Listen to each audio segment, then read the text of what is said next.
बिस्मिल्लाहिर्रहमानिर्रहीम। Dear student, अस्सलाम वालेकुम। आज हम नया आर्टिकल ट्रांसफार्मर के हवाले से उसका वर्किंग प्रिंसिपल पढ़ेंगे।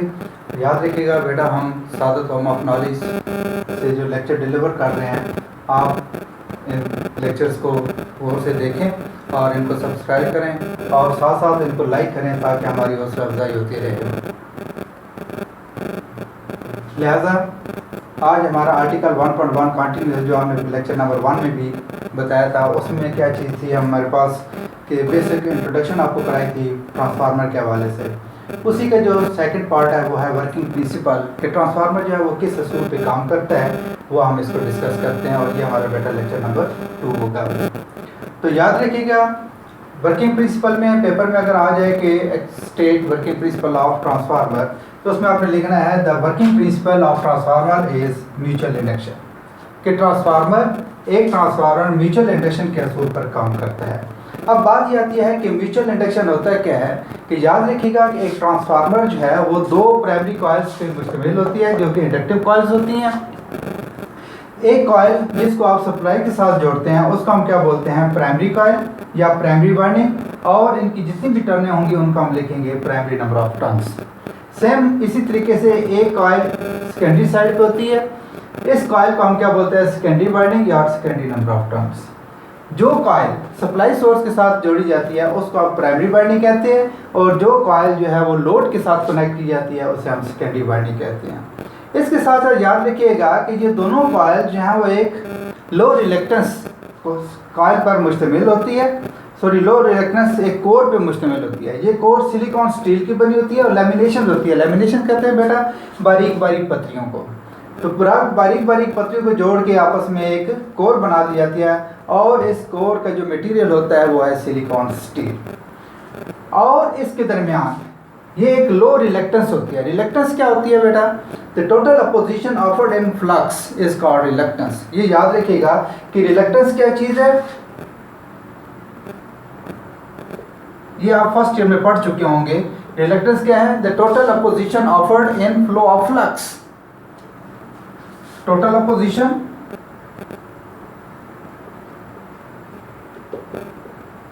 इन फ्लो ऑफ फ्लक्स। मतलब क्या है बेटा, कि फ्लक्स के रास्ते में जो मुजामत होती है उसे हम क्या बोलते हैं, रिलेक्टेंस। फ्लक्स के रास्ते में वो बच्चे जो कि उर्दू में पढ़ना चाहते हैं उनके लिए मैं सादा ट्रांसलेशन करता जा रहा हूँ कि रिलेक्टेंस क्या चीज़ होती है, कि जो फ्लक्स के रास्ते में मुजामत पेश आती है उस मुजामत को रिलेक्टेंस कहते हैं। तो याद रखिएगा ये बेटा लो रिलेक्टेंस होती है, ताकि रिलेक्टेंस की कम से कम रखी जाती है ताकि फ्लक्स जो है वो ज़्यादा से ज़्यादा इसमें से फ्लो कर सके। अब बेटा देखिए कि यहाँ पे लफ्ज़ आया है म्यूचुअल इंडक्शन। तो म्यूचुअल क्या होता है कि ये दोनों में जब प्राइमरी कॉइल को आप एसी सप्लाई के साथ जोड़ते हैं तो क्या होता है कि ये सप्लाई जब इसमें से करंट फ्लो करती है, आई करंट फ्लो करती है, तो इस करंट की वजह से क्या होगा कि चूंकि यहाँ पे हमारे पास नंबर ऑफ टर्न्स n मौजूद हैं और ये करंट की यूनिट एम्पेयर्स, करंट की यूनिट एम्पेयर होती है, तो लिहाजा यहाँ पे एम्पेयर टर्न्स जो हैं, एम्पेयर टर्न्स, इसकी वजह से यहाँ पे एक एमएमएफ पैदा होती है। क्या चीज़ पैदा होती है, एमएमएफ। एमएमएफ किसे बोलते हैं, मैग्नेटोमोटिव फोर्स। मैग्नेटोमोटिव फोर्स, ये बेटा आप फर्स्ट ईयर में पढ़ चुके हैं कि एमएमएफ क्या चीज़ होती है, मैग्नेटोमोटिव फोर्स। तो मैग्नेटोमोटिव फोर्स ऐसी ताकत जो कि मैग्नेटिक फ्लक्स को फ्लो कराने के लिए या मूव कराने के लिए इस्तेमाल की जाती है, उसे हम एमएमएफ बोलते हैं। सेम इसी तरीके से जिस तरीके से हमारे पास ईएमएफ होती है, ईएमएफ क्या है, इलेक्ट्रोमोटिव फोर्स है, कि ऐसी फोर्स जो कि इलेक्ट्रॉन्स को मूव कराने के लिए इस्तेमाल की जाती है। तो यहाँ पे क्या चीज़ है, मैग्नेटिक फ्लक्स जो है वो मूव किया जाता है। अब उसकी यूनिट क्या बन जाएगी, एम्पेयर टर्न, कि एम्पेयर भी हो और टर्न भी, ये दो चीज़ों का होना ज़रूरी है। तो अब यहाँ पे देखिए कि जब करंट इसमें फ्लो करेगी तो यहाँ पे प्राइमरी नंबर ऑफ टर्न्स भी मौजूद हैं, तो लिहाजा एम्पेयर टर्न्स की वजह से इस कोर के अंदर एक फ्लक्स पैदा हो जाएगा। अब इस फ्लक्स को हम क्या बोलते हैं, म्यूचुअल फ्लक्स कहा जाता है। म्यूचुअल फ्लक्स क्यों कहते हैं, कि ये देखें कि एक ही फ्लक्स है जो कि दोनों कॉइल्स को at the same time link करता है। ये प्राइमरी के साथ भी लिंक कर रहा है और साथ साथ सेकेंडरी कॉइल के साथ भी लिंक करता है। तो इसलिए हम क्या कहते हैं, ये म्यूचुअल काम कर रहा है, दोनों के बाहमी अमालियत। म्यूचुअल किसे कहते हैं, बाहमी अमालियत, जो कि दोनों के साथ लिंक कर रहा हो। तो लिहाजा यहाँ पे ये फ्लक्स बेटा देखेंगे जिस वक्त प्राइमरी कॉइल की वजह से करंट फ्लो करेगी और यहाँ पे टर्नें मौजूद हैं, तो एम्पेयर टर्न्स की वजह से यहाँ पे एमएमएफ पैदा होगी, जिसने क्या किया कि इस कोर के अंदर एक फ्लक्स को फ्लो कर दिया। ये फ्लक्स जब सेकेंडरी कॉइल के साथ लिंक करता है, ये फ्लक्स सेकेंडरी कॉइल के साथ लिंक करता है, तो यहाँ पे हमारे पास N2 मौजूद है, number of turn, secondary number of turns. लिहाजा ये फ्लक्स जब इन टर्न के साथ लिंक करता है तो यहाँ पे Faraday's law of electromagnetic induction के तहत क्या होगा कि यहाँ पे ईएमएफ पैदा हो जाती है। ये ईएमएफ यहाँ पे,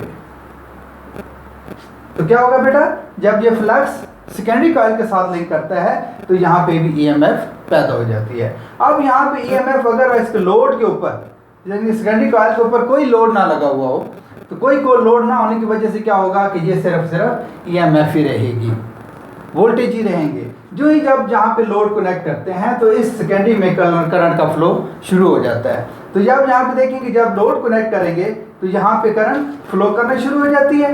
ये करंट I2 फ्लो करेगी इस लोड की वजह से। जब लोड कनेक्ट कर देंगे तो यहाँ से करंट I2 फ्लो करना शुरू हो जाती है। तो अब यहाँ पे देखेंगे यहाँ पे वोल्टेज भी थे बेटा, वोल्टेज भी थे और करंट भी थी। लिहाजा पावर क्या होती है, P = VI। अब cos फाई क्या आता है, ये cos फाई डिपेंड करता है लोड पे कि लोड हमारा कैसे चल रहा है। तो लिहाजा यहाँ पे क्या होगा, आप प्राइमरी पावर देंगे, तो प्राइमरी पावर की वजह से प्राइमरी पावर जब इसमें से फ्लो करेगी, तो जब यहाँ पे लोड लगाएंगे तो करंट भी फ्लो करेगी, तो यहाँ पे भी हमारे पास इलेक्ट्रिकल पावर ही आ जाएगी। तो इस तरीके से क्या होगा कि पावर एक पावर दूसरे लेवल पे ट्रांसफर हो जाती है। तो यही हम इसका असूल बता रहे हैं कि ट्रांसफार्मर क्या है, ये एक साकिन आला होता है। It is a static device, it is a static, ये एक साकिन आला है जो कि म्यूचुअल इंडक्शन के असूल पर काम करता है। साकिन आला इसको क्यों कहा गया है कि इसके अंदर there is no rotating part, इसके अंदर कोई रोटेटिंग पार्ट नहीं होता। तो बेटा याद रखिएगा, जब किसी कोर में अल्टरनेटिंग सप्लाई दी जाती है, जब एक कोर यहाँ पे एक अल्टरनेटिंग सप्लाई दी जाती है, तो फ्लक्स जो है ये पहले बाहर की तरफ फैलता है, फिर ये अंदर अपने मरकज़ की तरफ सिकुड़ता है। तो चूँकि यहाँ पे साइन वेव बनती है, ये हमारे पास एक साइन वेव बनती है, इस साइन वेव की वजह से क्या होगा कि चूँकि आपने यहाँ पे अल्टरनेटिंग करंट दी है, तो अल्टरनेटिंग करंट की वजह से यहाँ पे ये फ्लक्स जो है वो पहले फैलता जाएगा बाहर की जानिब, फिर अपने मरकज़ की तरफ यहाँ से सिकुड़ना शुरू कर देता है। तो उस सूरत में क्या होगा कि ये फैलता जाएगा, पहले जो फैलता जाएगा अपने मैक्सिमम पॉइंट को मिलने के बाद फिर ये सिकुड़ना शुरू होगा, फिर मरकज़ की तरफ आएगा।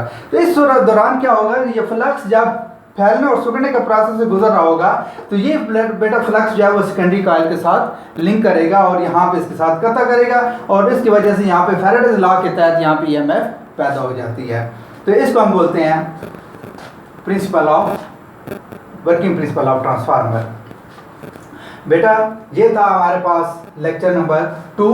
आपने इस लेक्चर को गौर से सुना भी होगा और इसमें जितने पॉइंट्स बताए गए हैं वो आप ज़हन नशीन रखें। अब उस पॉइंट्स को सामने रखते हुए आप इस आर्टिकल को बड़ा आसानी से समझ भी सकते हैं और इसको अपने अल्फाज में लिख भी सकते हैं। अगर किसी बच्चे को इस आर्टिकल में कोई प्रॉब्लम हो तो मुझे व्हाट्सअप जो कर ले, जो कि डिस्क्रिप्शन में मेरा व्हाट्सअप नंबर मौजूद है। अगर किसी बच्चे को समझ ना आए तो हमें मुझे बता दें ताकि मैं इस आर्टिकल को रिपीट कर दूँ। लेकिन बेटा आपके लिए लाजिम है कि जो नए लड़के आ रहे हैं वो इस लेक्चर को, इस चैनल को सब्सक्राइब लाजमी कीजिएगा, साथ साथ इसके लिंक करें और कोशिश किया करें कि जो लेक्चर होता है वो सारे का सारा आप उसको देखें। ऐसा ना हो कि सिर्फ आप थोड़ा सा देख के फिर बंद कर दें, इस तरीके से आपके नॉलेज में इजाफा नहीं होगा। जब तक आप पूरी वीडियो जो है वो देखते नहीं हैं, और पूरी वीडियो देखने के बाद अपने कमेंट से लाजिम मुझे जो है वो आगाह किया करें, आया आप कहाँ तक इसको पिकअप कर रहे हैं, ताकि मेरी आपके लिए ये लेक्चर जो है वो बेहतर से बेहतर किए जा सकें। और लाइक लाजमी कीजिएगा, इस तरीके से हमारी हौसला अफजाई होती है। थैंक यू बेटा, अल्लाह हाफिज़।